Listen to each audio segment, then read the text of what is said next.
Hello, everybody, and welcome back to the channel. I am your host, God of Heroics, or you can just call me Hero. Today, I am just uploading one of my videos from a stream I did over on IRIAM. I went ahead and recorded this while running the stream, so if you want to catch any of my streams live, you can go ahead and find me on IRIAM, or just wait for me to go ahead and just upload the full stream here. It's always going to be about an hour to 2 hours, maybe a little bit more, depending on how much time I have. But anyway, enjoy.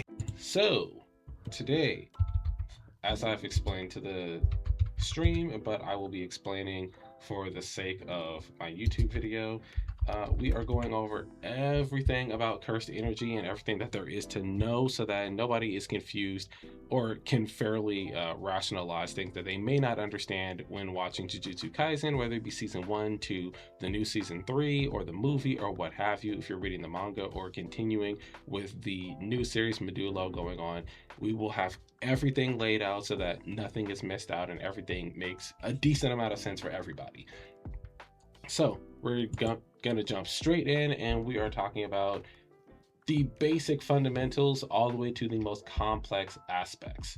So a lot of the information I have here is stuff that I researched some time ago, so there might be some dated information in here, but I will be going ahead and clearing up most of that stuff for the modern day. And if I seem like a schizo on my video, it's because I will be replying to the chat that unfortunately will not be popping up on the YouTube video. So if you want to check any of that out or be part of it, go ahead and join the IRIAM stream at God of Heroics. And without further ado, let's get started.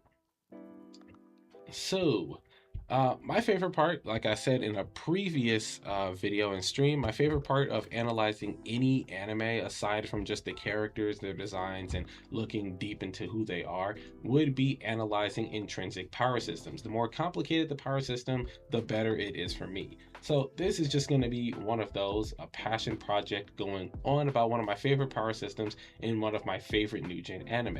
I'll be explaining to you, the viewers, the ins and outs of cursed energy. Cursed energy is a central aspect of the manga and anime series known as Jujutsu Kaisen. It refers to the supernatural energy that exists within the world of JJK and is the main power source of the sorcerers. Today, we're discussing everything that you need to know about Jujutsu Kaisen. There are a ton of TikToks with people basically mocking how hard it is to understand cursed energy and the extreme yapping that goes on in the manga when they create text panels explaining what is going on or what a character has performed. And to be honest, I haven't seen people this confused about anything since the Kingdom Hearts timeline, which we will not ever be explaining here because holy hell, we will be here for an eternity. This power system isn't all that hard to comprehend, to be honest. I believe that people just want it to be as simple as ki or chakra so that they can trick themselves into thinking it's too big brain for other people. And another possibility is that some people don't understand the details and have made videos expressing such. And then you have people that bandwagon into this trend of misunderstanding for clout and gaslighting the community into believing that it makes no sense. So we're just going to start with the very basics and explain our way through the different applications.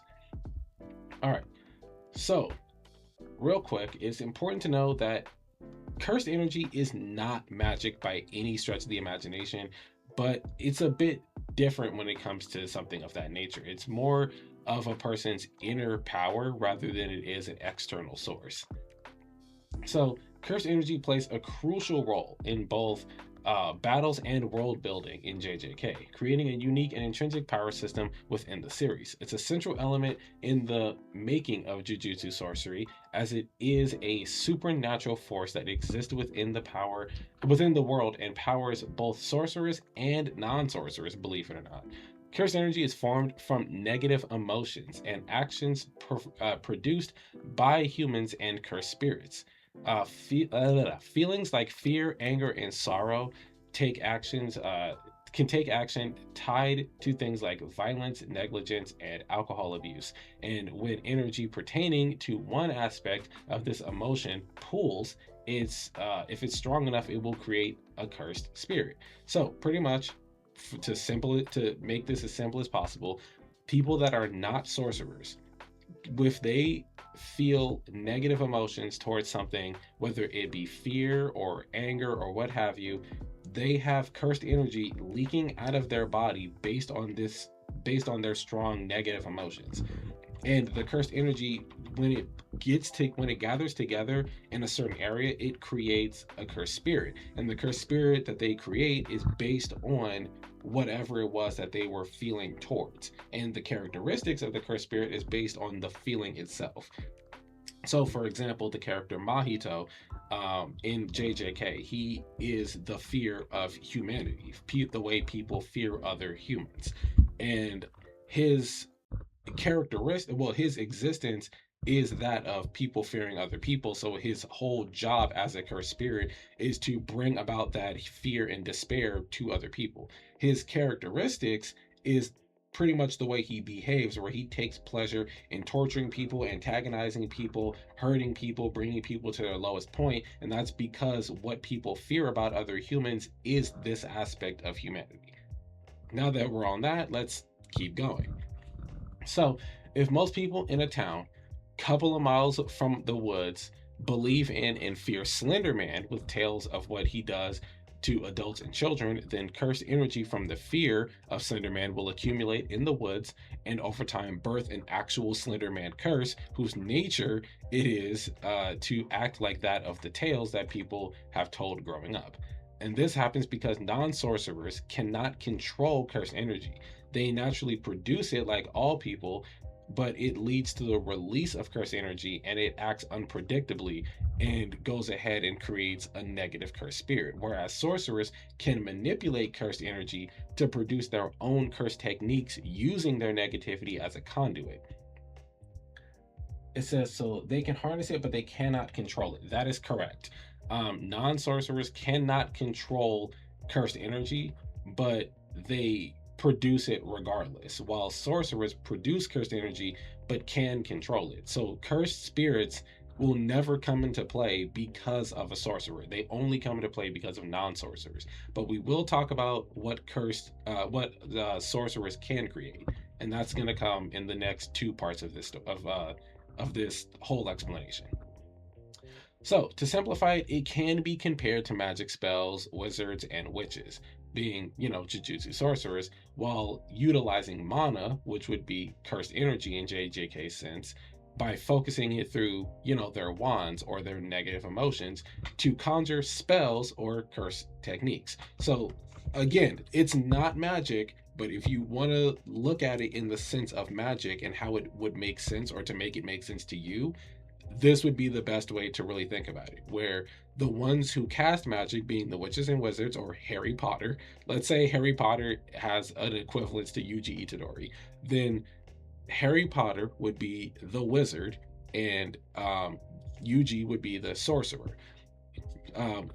Harry Potter utilizes mana or magic to his own magical energy to create spells, while Yuji uses his cursed energy to create his cursed technique. And Harry Potter channels his magic through his wand to produce said spell, while Yuji produces his cursed energy through the sense of controlling his negative emotions. So hopefully we're all on the same page with this. It says, putting it in a sense of magic explains the whole creation of cursed items better, especially since the sorcerers who see spirits through their glasses. Yeah, so we're about to talk about that actually, because the next point on here is cursed objects. We are going to get into cursed tools and cursed objects on their own specific sections, where we're going to yap about those for a bit, but I do want to briefly discuss cursed objects, how cursed energy is used, how it can be manipulated, and stuff like that. So cursed objects on a base level, cursed objects can be obtained with a cursed energy can be contained within an item, creating a cursed object. This happens when the negative emotions and thoughts that are laid out are put into an item. So this can be done intentionally, or it can be done by accident, and we're going to discuss that. So imagine if a knife was discovered in London, and after strong analysis It is theorized to be the knife of Jack the Ripper used against all of his victims.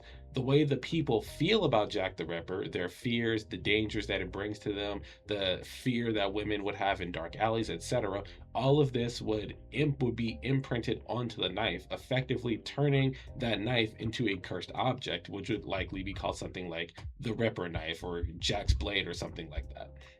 So these objects are often used by Jujutsu sorcerers to enhance their abilities in combat purposes. So depending on what kind of negativity is imprinted on an item will give those items very specific abilities and signature techniques. So if there were to be a Jack the Ripper knife that people would pour their negative emotions into, then let's say, for example, that knife's special ability would be, it would have like, let's say, I don't know, like 20% extra power when fighting a female, or when fighting like a female sorcerer, or fighting a cursed spirit that's generated by a woman, or something like that. Like, you know, something that has to do with mass murder of women. It would be very weird. Every item does have its own specific ability. And as far as I know, they don't create those abilities intentionally.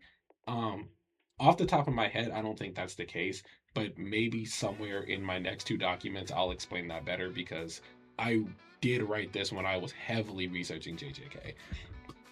Um, so basically, how cursed spirits are created, you know, the negative emotions leak out of people's bodies and they funnel into a certain area, creating the cursed spirits. In this case, people's negative emotions can funnel into objects if if the fear or whatever their negative emotions are directed towards this object. The reason cursed spirits pop up is because those fears and anger don't have a very specific direction. It's more of like their negativity or negative feelings towards a concept, if that makes sense. While as like creating a cursed object would be pouring that energy directly into a specific item. So as far as usage, sorcerers can manipulate cursed energy and they can control it to perform various supernatural abilities known as cursed techniques, all under the umbrella of Jujutsu sorcery. So there's Jujutsu sorcery as the whole thing.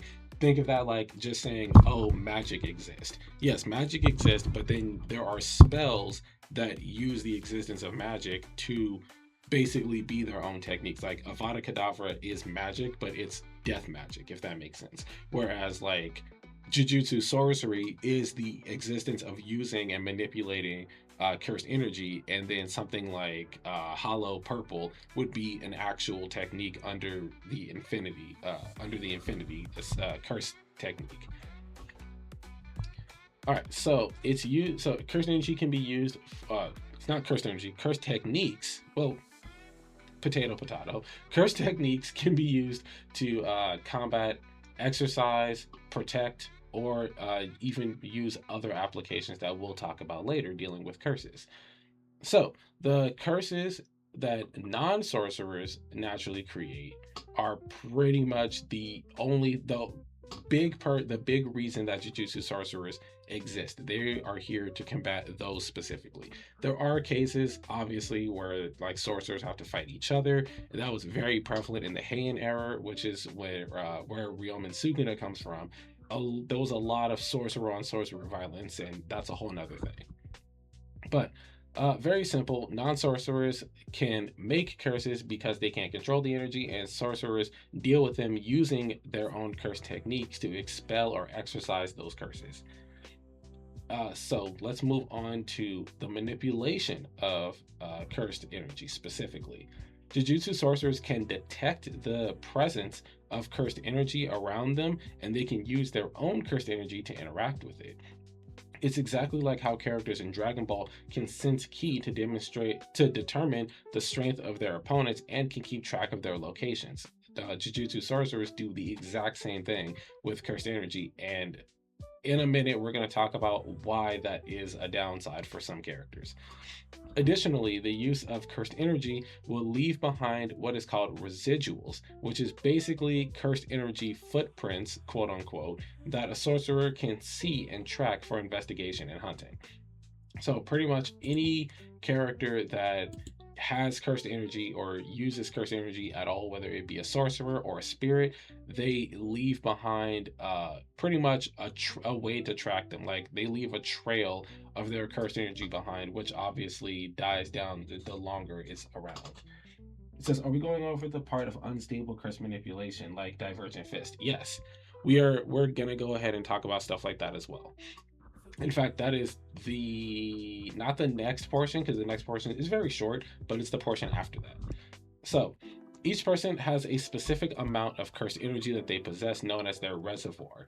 This determines pretty much their overall power and capacity to utilize cursed energy. It's much like in Dragon Ball, how everybody with ki or that can manipulate ki has a certain amount of ki that they can use, and obviously through training and getting stronger, they can, get stronger and have a higher reservoir as it is. So the more that you utilize your curse techniques and the more you train in them, the higher your capacity to using them is, as well as the higher strength stats pretty much that you get with them. So it's significantly influenced by a person's talent, training, and their physical and mental condition as well. All of that plays a huge part in their cursed energy. So when it comes to curse techniques, this is where we're going to talk about things like stable and unstable curse manipulation. So, Jujutsu sorcerers often develop their own curse techniques, and these techniques involve specific applications of cursed energy unique to their own individual sorcery. Some examples would be Itadori's Divergent Fist, Nobara's Straw Doll technique, and the coveted ability Black Flash, which only 7 sorcerers out of all sorcerers in the series can accomplish. So when it comes to Divergent Fist, this was an accident that Itadori did. When he was learning to use curse energy, Gojo was teaching him to coat his fist and his feet or whatever he's using in a fight. It could be a headbutt as well. He was telling him to basically cover his person in cursed energy so that when he's fighting, he can not only be hitting cursed spirits and sorcerers, but he can also deal actual damage using his cursed energy. The problem with Yuji was that he learned how to use cursed energy, but he had mastered cursed energy. So the problem is Yuji is unnaturally powerful. Like he's wicked fast and way stronger than your average person. We can talk about that later. It's technically part of this conversation. But Yuji, he's faster than his control of his cursed energy. So every time he's using his cursed energy to throw a punch or a kick, he's often hitting the enemy before his cursed energy hits them. But because his cursed energy is still attached to his fist, it catches up eventually, leading to basically a second impact. And this is exactly like a character I want to talk about in a future video.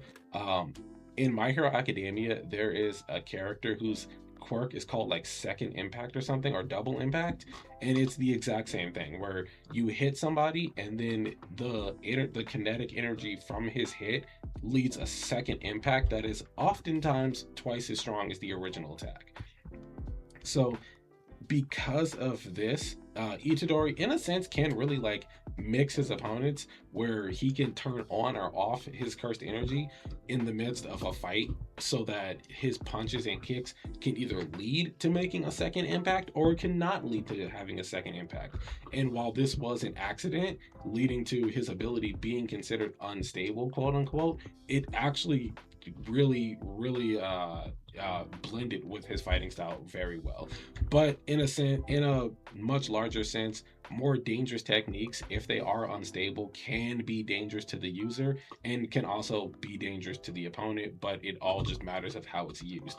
For example, I technically want to call this unstable because of the way it's used, but Pinky, thank you for joining. We're discussing Jujutsu Kaisen and cursed energy. Right now, we're discussing unstable cursed techniques, much like Yuji's Divergent Fist.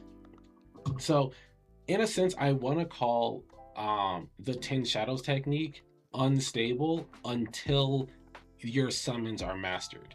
So, Shikigamis can be summoned through the 10 Shadows techniques, and when you defeat them, they are under your servitude. But the problem here is that when they aren't defeated, you can use the technique to summon them, but they're not fully under your control. And I think that pretty much is the basis of an unstable technique. You can utilize it, but it's not completely under your control because you haven't fully mastered it.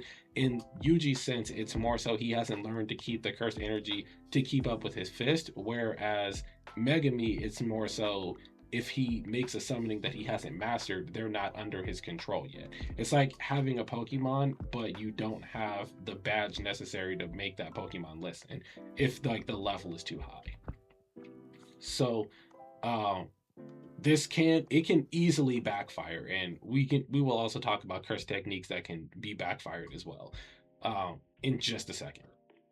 So there are only two kinds of techniques that are both considered to be at the top of Jujutsu sorcery, and those are maximum techniques and domain expansions. A maximum technique occurs when a powerful sorcerer takes their technique to the next level by surpassing their max output on a cursed technique. The biggest example of this is Jogo, the disaster curse of the land. When he pushes his fire and lava based ability to its maximum, he creates a giant meteor that can decimate a huge portion of Shibuya. And we see this in season 2. And even more powerful than a maximum technique, would be considered the most powerful version of Jujutsu Sorcerer ever, is the domain expansion. And to make this as simple as possible, because we are going to talk about it in depth much later, it's like three kids in a trench coat, basically. So the user's innate technique is maxed out and it's fused with an innate domain or their mindscape. The best way to explain this is like your own cursed energy, the way you manipulate it with your brain, is in a sense a barrier for your body. Like it's a jujutsu sorcery barrier specifically for your body. So in your innate technique is connected to your particular barrier, which is how you're utilizing it without hurting yourself. So when you expand your barrier to encompass a huge amount of space, being depending on how large your barrier can be, or if you have a barrier at all in your technique, you can expand it to where your opponent is now inside of your barrier and they're enclosed in it to where they're pretty much trapped.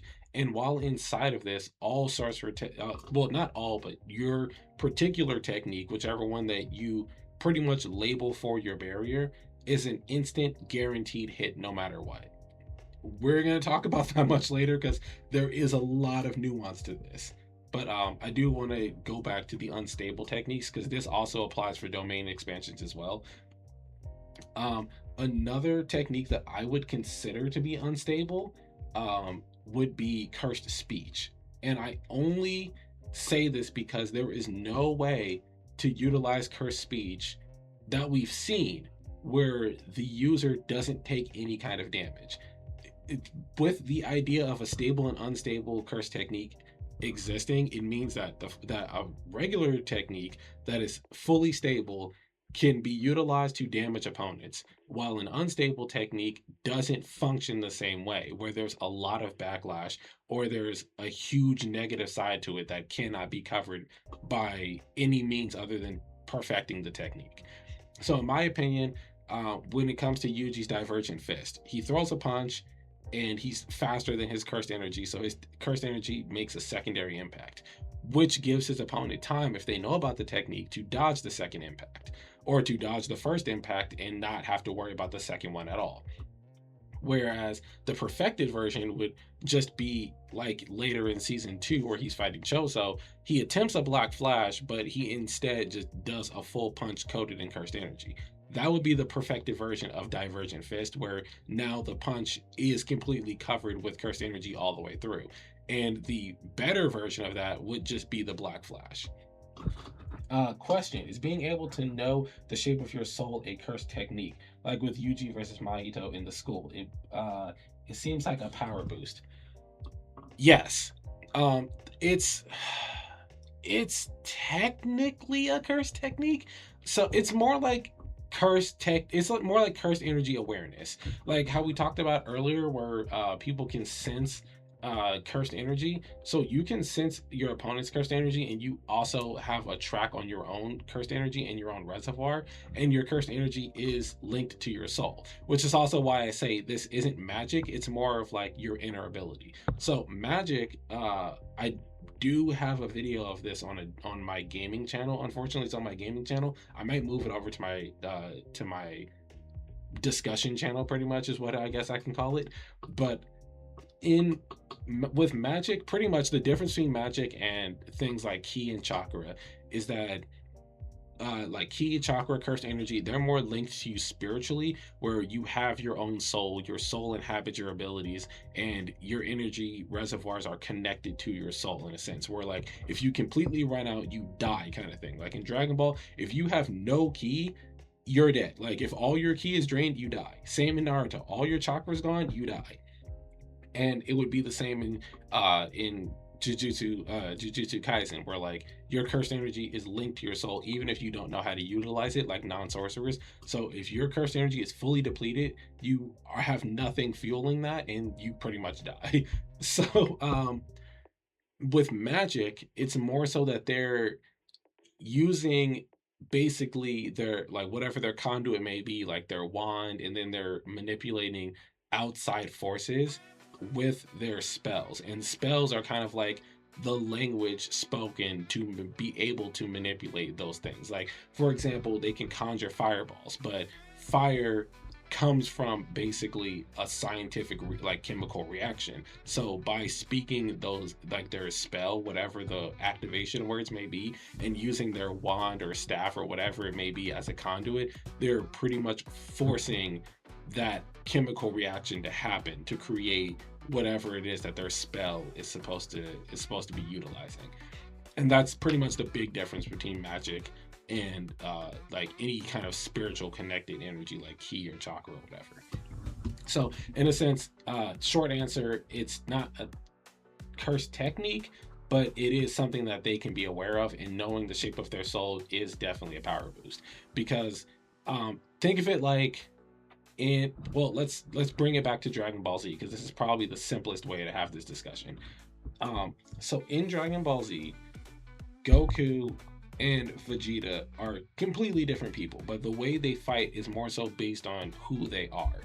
So Goku, while he's a Saiyan, he considers himself a human. So in a lot of his fights, he is utilizing his humanity. He does get angry, he uses his Saiyan powers pretty much, but he's fighting as a human because that's his general identity. If Goku was to fight the way Vegeta fights, as like a Saiyan brawler, he wouldn't be able to fight nearly as well as he would when he fights the way he does as a human, being using like his wit, his techniques, and pretty much putting all of that together into his own fighting technique. Whereas Vegeta fights like a Saiyan, where he's battle hardened, born for war, and he's a brawler out to basically fight it in the battle in as much of a brutal, powerful way as possible. But if he was to fight like a human, utilizing like, you know, techniques and like what he's learned from other masters and stuff, he wouldn't be as capable of a fighter as he would be if he's being himself.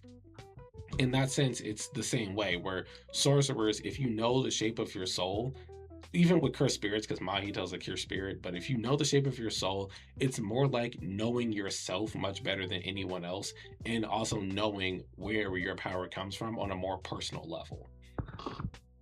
Since Vegeta goes head first and hopes he doesn't get his ass kicked, Goku actually thinks about it.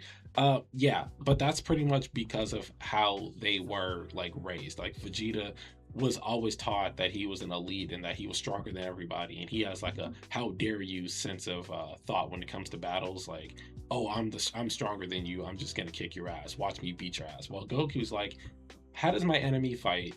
What techniques do I know, and how can I utilize them to get an edge on my opponent? So, geez, where did we leave off? Unstable techniques. Yeah, Inamaki's cursed speech is an unstable technique in my opinion, because there's a lot of backlash when using it. The damage he takes is equivalent to how strong his technique is, like whatever he commands for his opponent, and it also scales on how powerful his opponent is. So if he said something like explode, to like some pretty low level small like curses, then they'll die and he'll pretty much just like have like a cough, like a bad cough maybe. But if he says explode to Sukuna, he'll probably just die because Sukuna is like leagues stronger than him. And I'm not even sure if Sukuna would even have to adhere to the command itself. It really depends on how powerful of a command it is, because later in the manga, uh, it's kind of a spoiler, but not really. Um, he gets hit with the command to stop, and Inumaki is like coughing up hella blood and like, trying to recover and not die. While Sukuna does adhere to the command and momentarily stops. But I feel like if he used a more powerful command, it would have been way worse on him. All right, so we just went over maximum techniques and unstable techniques. Next on the list is compatibility and specialties, and then we're going to talk about cursed restrictions right after. So this is going to be interesting. So some people have varying degrees of compatibility with different curse techniques, and some people can excel at different specific techniques. And then there are people that have natural inclinations toward particular techniques, and the latter being specialist in that particular field. So let's so it says, I saw a video on his curse technique where he hits his knee while with his group, and he said crap.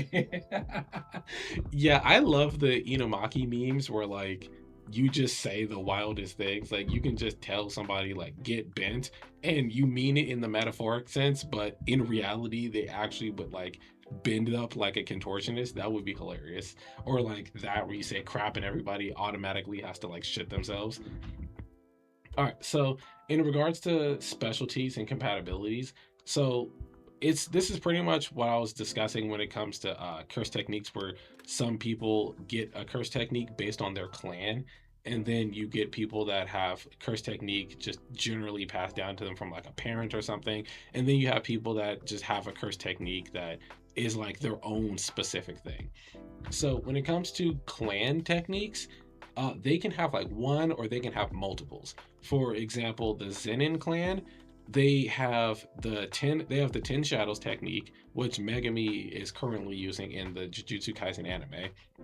And then they also have blood manipulation, which you would get from no, that's the Kamo clan. So the Kamo clan has blood manipulation, which you would see with somebody like Chozo. And then the Gojo clan they have two techniques, Infinity and the Six Eyes. Those are two completely different techniques, but it is possible to be born with both, which is the case of Gojo. And I think they said you get one like every 1,000 years or something like that. Because I remember Gojo did tell Megami that like 1,000 years ago there was a sorcerer with Infinity and the Six Eyes, and he died in battle fighting a master of the 10 shadows technique. So pretty much like they took each other out. Like the 10 shadows technique user and the Infinity user basically killed each other. But yeah, the Zenin clan also has projection sorcery, which we also see in season 3 with characters. Well, we saw it in season 2 because Naobito used it, and he was the current leader of the clan. And now we have Naoya Zenin using projection sorcery, where he's basically speed blitzing enemies. Goddamn, they got blood bending. I need to catch up on JJK. Yeah, so if you see season 2 of Jujutsu Kaisen, oh well, actually season 1 has it as well, because they happen to varying degrees. But there's a character named Noritoshi Kamo in season 1 who is an archer, and he has blood manipulation. So he, I believe I want to say he's like legally blind. Either that or he's just doing that thing that anime characters do where they just keep their eyes closed for whatever reason. But pretty much he shoots arrows that are tipped with his own blood, and he uses his own blood to manipulate the arrow to hit his opponents. I think that's stupid as shit, because like if you're gonna control the trajectory of the arrow with your blood, why even shoot it from a bow? You can just coat it in a little bit of blood, like on the back and the tip, and then just control the arrow to just fly wherever you want, like Yondu with his whistles. It says, WTF, they mixed Avatar with Naruto. Fuck. The more you know. To be fair, pretty much any anime nowadays is inspired by older anime. And for example, I know for a fact JJK was inspired heavily by Bleach, and you can see that in like the art style. And then the existence of like domains is very similar to some characters like Bunkai's. So if you watch like the very first use of Malevolent Shrine, if you watch that and then you go watch what's his name? Byakuya use his bunkai. I'm not gonna pretend that I know the name of that because I will butcher it. A lot of bunkais have the craziest names, and I'm not even gonna pretend I know them. But yeah, if you watch his bunkai animation with his like 1,000 blades that break into like flower petals, and you watch the Malevolent Shrine usage in season one, they are very reminiscent of each other. Like you can see the inspiration from Bleach when it comes to Jujutsu Kaisen. But yeah, so they have blood manipulation. The Kamo clan has blood manipulation, and those are like the big three clans when it comes to JJK. You get the Kamo, the Gojo, and the Zenin. And then we get techniques that can be like passed down from like parent to child, where it's not necessarily clan based, like Nobara Kukasaki, where her mother was actually the original straw doll user, and she actually passed it down to her daughter. So now Nobara is the user of resonance with the straw doll technique. And then you have people that just you sure it's Gojo? Yeah. They are the Gojo clan. So Satoru Gojo, his name is Satoru. That's his regular like first, that would be his actual like name. And then Gojo is the surname. That's the name of the clan. It's the Gojo clan. They are the users of the Infinity and the Six Eyes. Yeah, and then you get techniques that are just innate to a specific person. Like again, Yuji's Divergent Fist is his own technique, and then you get Nanami Kento, who is the user of what is it, the critical hit? I think it's like the 3-7 technique or something like that. It's a, oh yes, I keep forgetting, it's a damn Japanese show. Yeah, their names are kind of reversed. But yeah, Nanami Kento is the user of like the critical hit technique that he uses with his weapon. By the way, his weapon is a cursed object. He actually has his technique embedded into his weapon, which is pretty wicked if I do say so myself. And that's because like again, slight spoiler, but because his technique he has basically bathed into his weapon. It's like embedded in his weapon. Now anybody who uses his weapon after he passes, like they can utilize his critical hit technique, and it's so cool. But yeah, so moving on, we're gonna talk about cursed restrictions.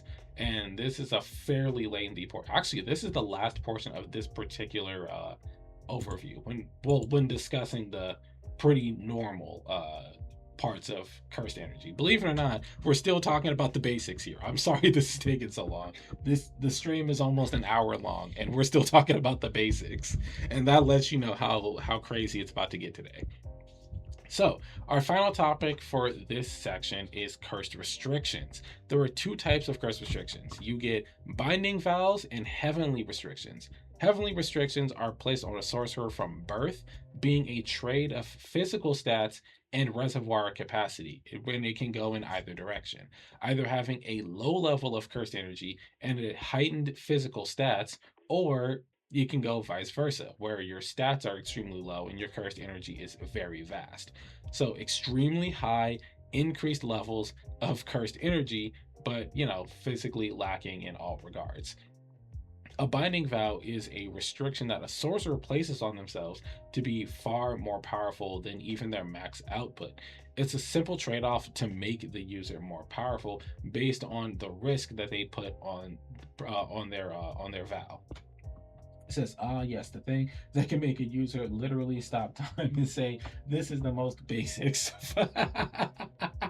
I apologize. I'm so sorry. Believe this really is the basics, because I'm touching on the pretty much the basic information of every section when it comes to cursed energy, but then every section of cursed energy has its own deep dive thing that we're going to go into. So unfortunately, yes, this is technically the basics.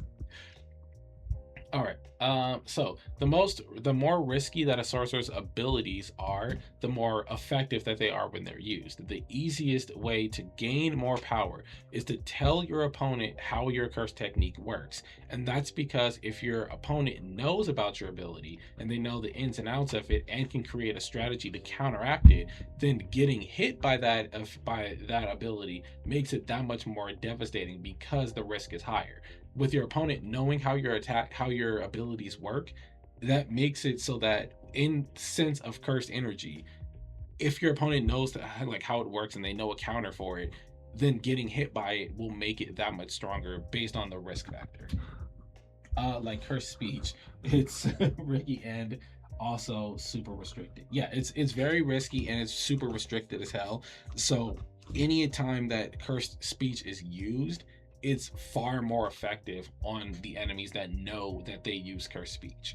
So if Inamaki fights anybody that knows that that's what he's gonna do, then getting affected by it, even though there's really not a good way to combat somebody talking to you aside from, like if you can plug your ears or if you make a binding vow with yourself that you can't hear or something like that.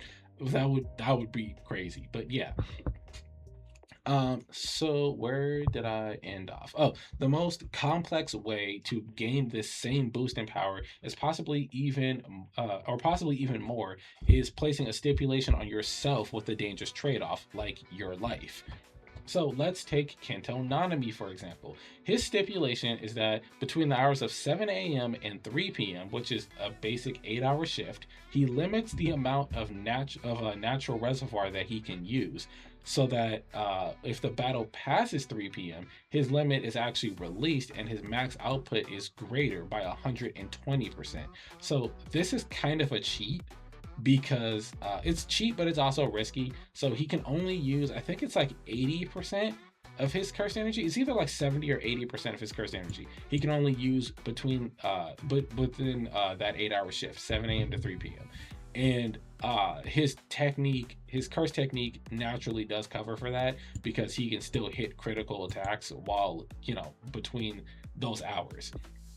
But the risk factor is that he's not able to use 100% of his cursed energy like the person he'd be fighting. So he's naturally at a disadvantage no matter how many fights he gets into or who he's fighting, because his opponent, by percentage, is always able to use 20 to 30 more than he is.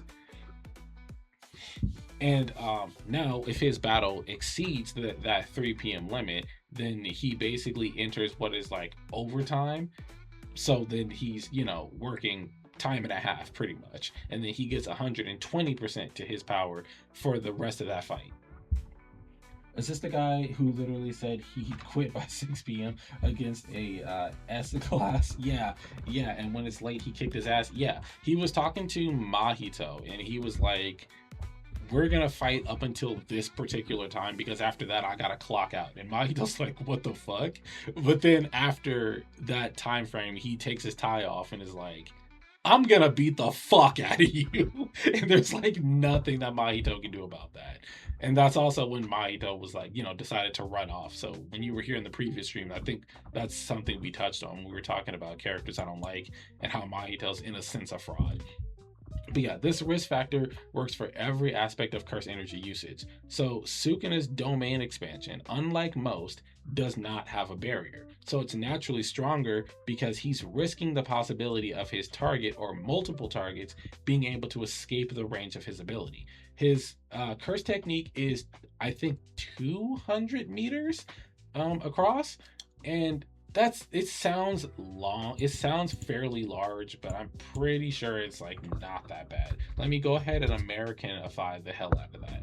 So 200 meters in miles, it's not even a full mile. Like, it's literally 0.124% of, like, 0.124 miles, not even a full mile. So it's that range, but in like a radius. So all around him, behind him, in front of him, left, right, all that stuff. That's the distance of his cursed energy, of his domain expansion. I believe it's 200 meters. I think that's the case. I can double check that. Let me see. Sukuna Sukuna's domain range. Boop, boop, boop, boop, boop. Yep, about 200 meters. So I was correct. All right, yeah. So the thing is, when sorcerers use their domain expansion, when I was talking about the barrier expanding around their opponents, that's to keep their opponents within the barrier. It's difficult for them to break through the barrier once it's solidified. And when we get into the actual like how domains work, we'll talk about that. But yeah, so it's very difficult for them to escape the domain once the barrier is enclosed around them. But because Sukuna doesn't have a barrier, he's basically risking the idea that his opponents can leave. But to combat this for his sake, he pretty much starts using his technique, spamming the shit out of it, like at all times as soon as the barrier is extended. So it makes for even less time for his opponents to escape.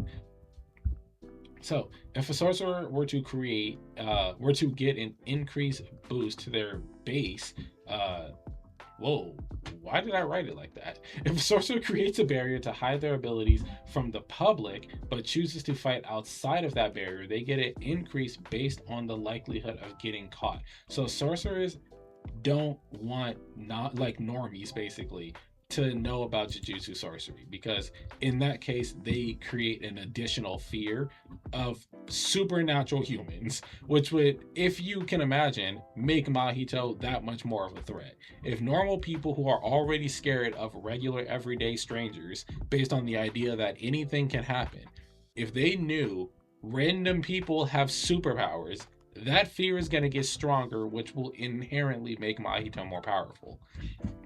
So they create these things called veils, which pretty much are like genjutsus in a certain area that make people believe or make people perceive that nothing is going on the inside. It's like if you're watching cameras and someone's about to pull a heist, but they hack into your camera to play like the nothing happening on loop, then they do what they want to do within that room, but on cameras you don't see anything happening. That's pretty much how a veil works.